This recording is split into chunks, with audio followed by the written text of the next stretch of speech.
Selon Anthony Bourbon, acheter sa résidence principale serait un frein à la liberté financière et au succès entrepreneurial. Dans cette vidéo, je vais vous montrer pourquoi, selon moi, il se trompe complètement.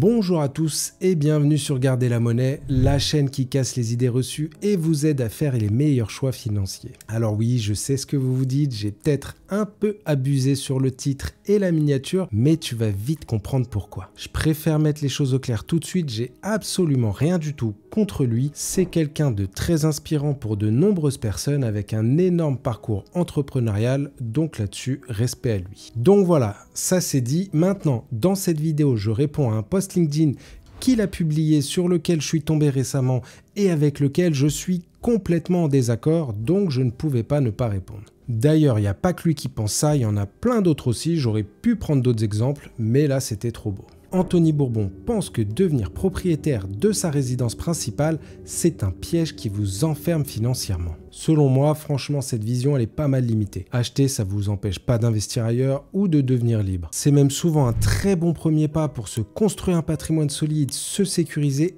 et se libérer financièrement. Donc aujourd'hui, on va voir ensemble pourquoi acheter sa résidence principale peut au contraire être un levier énorme pour l'avenir. Commençons par ce qu'Anthony avance dans son post. Selon lui, acheter sa résidence principale, ça bloque 100% de votre capacité d'endettement. Résultat, la banque ne vous financera plus par la suite. Autrement dit, votre rêve d'investissement immobilier, de projets entrepreneuriaux ou même de voyage autour du monde tombe à l'eau. Ensuite, il dit que devenir propriétaire, c'est s'enchaîner à une dette sur 20 ou 25 ans et par conséquent à un CDI. Acheter, selon lui, c'est aussi mettre de côté une somme conséquente, un apport pour des frais de notaire et autres, et en plus pour un bien qui va vous enfermer. Il estime que tant qu'on est locataire, on peut utiliser cet argent pour diversifier ses investissements ou lancer des projets. Et enfin, il conclut que l'achat est une pollution mentale. Entretenir un bien, gérer les travaux, payer les taxes, faire face aux réglementations, tout cela serait une source de stress pour un entrepreneur. Alors soyons clairs, certains des arguments d'Anthony ont du sens, mais à mon avis, il oublie un point essentiel. L'achat de sa résidence principale, ce n'est pas juste un choix financier, c'est aussi un choix de vie. Et dans la réalité, les choses sont souvent plus nuancées. On va voir tout ça point par point et pour moi, il n'y en a pas un qui tient la route et je finirai par ajouter quelques arguments supplémentaires imparables en fin de vidéo. Donc restez bien jusqu'à la fin. Donc, pour commencer, il dit en achetant une résidence principale, tu vas utiliser 100% de ton taux d'endettement. Les banques ne te prêteront plus d'argent par la suite. Si tu avais utilisé cette capacité d'emprunt pour faire de l'immobilier de rendement ou d'autres investissements, la banque aurait pu te financer un deuxième puis un troisième. Tout est faux. Je suis désolé, je commence fort, mais il n'y a rien qui va dans ce qu'il dit. Oui, c'est vrai qu'acheter mobilise une partie de votre capacité d'emprunt, mais pas obligatoirement à 100% pour autant. Et même si tu empruntes au max de ta capacité d'emprunt, c'est-à-dire 35%, quand tu loues, c'est pareil. Tu vas bien souvent aller à 33% de tes revenus, voire plus. Donc c'est pareil. Et contrairement à ce qu'on pourrait penser, investir dans sa résidence principale, c'est sécuriser un toit pour soi et sa famille. Je reviendrai plus tard sur ce point d'ailleurs. Alors oui, ça utilise une partie de votre capacité d'emprunt, mais comme en location, sauf que c'est une dette saine. Au lieu de payer un loyer à fond perdu chaque mois, vous accumulez de la valeur en construisant votre patrimoine. Et cet actif, vous pouvez en tirer parti plus tard, soit en le vendant généralement plus cher pour financer de nouveaux projets, soit en le mettant en location si vous décidez de déménager par exemple. Ensuite, les banques ne ferment pas forcément la porte à d'autres crédits une fois propriétaire. Bien au contraire, les banques regardent ce que vous possédez déjà et être propriétaire, ça peut même jouer en votre faveur car elles voient ça comme une garantie. Donc ça peut même renforcer votre dossier si vous souhaitez investir dans d'autres biens par la suite. Donc ça, c'est faux. On dirait que quand tu es locataire, tu as 100% de ta capacité d'emprunt. Mais non, les banques prennent en compte ton loyer de la même façon, donc faut arrêter avec ça. Ensuite, il dit tu t'obliges à devoir rembourser un crédit pendant 20-25 ans. C'est un cercle vicieux qui t'empêchera d'être libre. Impossible de lancer un projet entrepreneurial, de partir faire le tour du monde, de changer de pays facilement, puisque tu devras rembourser un crédit et donc garder un CDI pour le rembourser. En plus, pour acheter, il faut dans la majorité des cas bloquer un capital de départ pour trouver le financement. Pour louer, pas besoin. Vous pouvez utiliser votre argent pour lancer des projets ou diversifier votre patrimoine. On ne devient pas riche en achetant sa maison.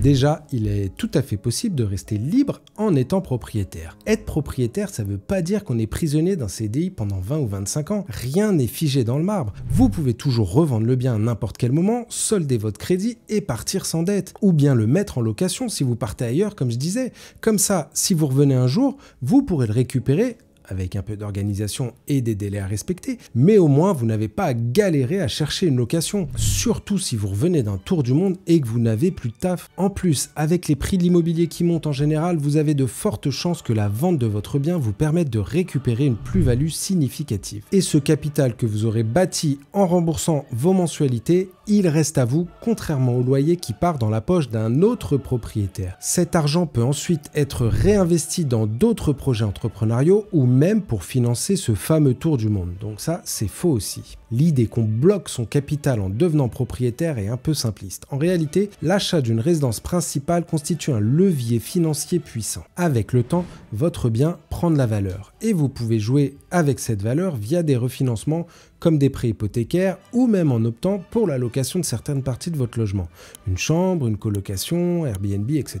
pour vous générer des revenus passifs. Par contre, quand vous êtes en location, c'est un peu plus compliqué. Donc c'est plutôt un moyen efficace de diversifier ses revenus tout en sécurisant son logement. D'ailleurs, acheter peut aussi être plus rentable que louer sur le long terme, surtout si vous restez dans une ville où les loyers augmentent sans cesse. Bah oui, quand vous empruntez et que votre mensualité est par exemple de 1000 €, elle sera toujours de 1000 € dans 25 ans. Votre loyer, lui, je vous laisse faire le calcul, mais s'il est de 1000 € aujourd'hui, je ne sais pas de combien il sera dans 25 ans avec l'inflation. Chaque mensualité et remboursement de crédit est un pas vers votre patrimoine immobilier, là où le loyer, lui, disparaît chaque mois sans retour. Ensuite, il dit « En étant locataire, tu es libre. Tu peux déménager rapidement de ville et même de pays au gré des opportunités qui se présenteront.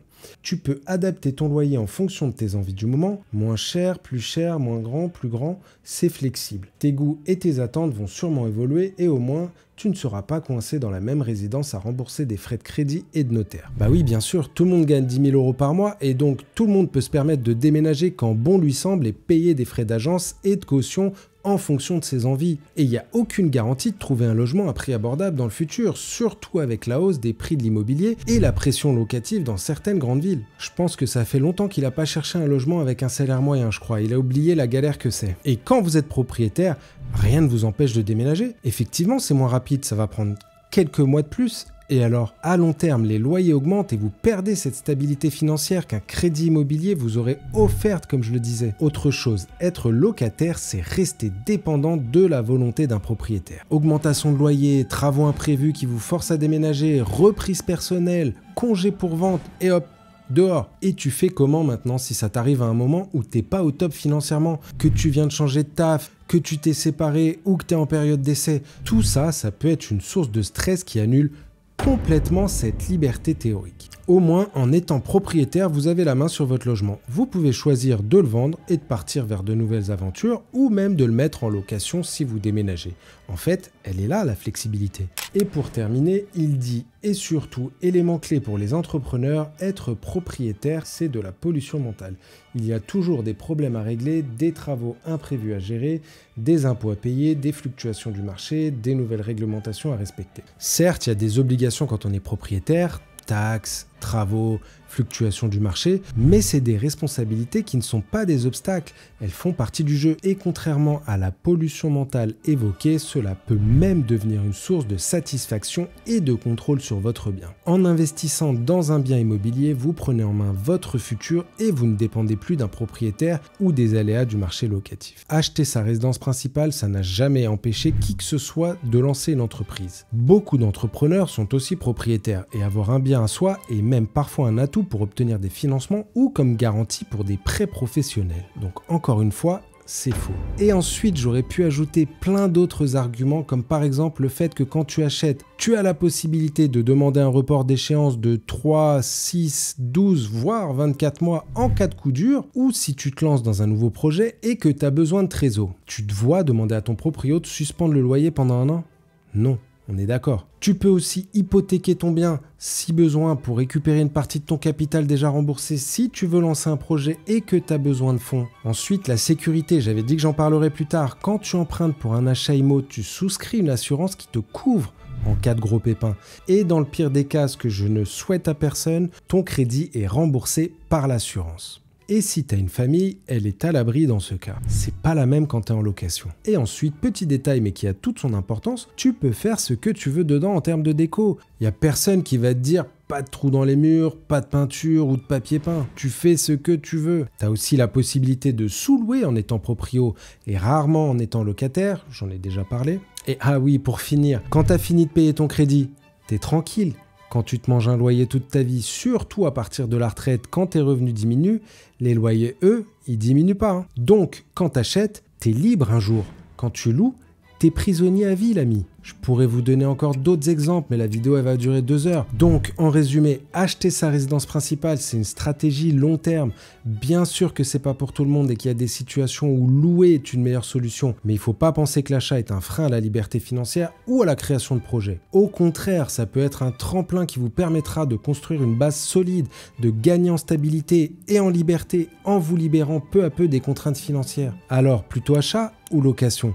Dites-moi en commentaire ce que vous en pensez. Et si cette vidéo vous a aidé à y voir plus clair, n'oubliez pas de liker et de vous abonner les amis. Et gardez la monnaie. Ciao. Pourquoi tu vas mettre 1200, 1500 euros dans un loyer quand c'est exactement ton truc de remboursement si tu achètes un appart?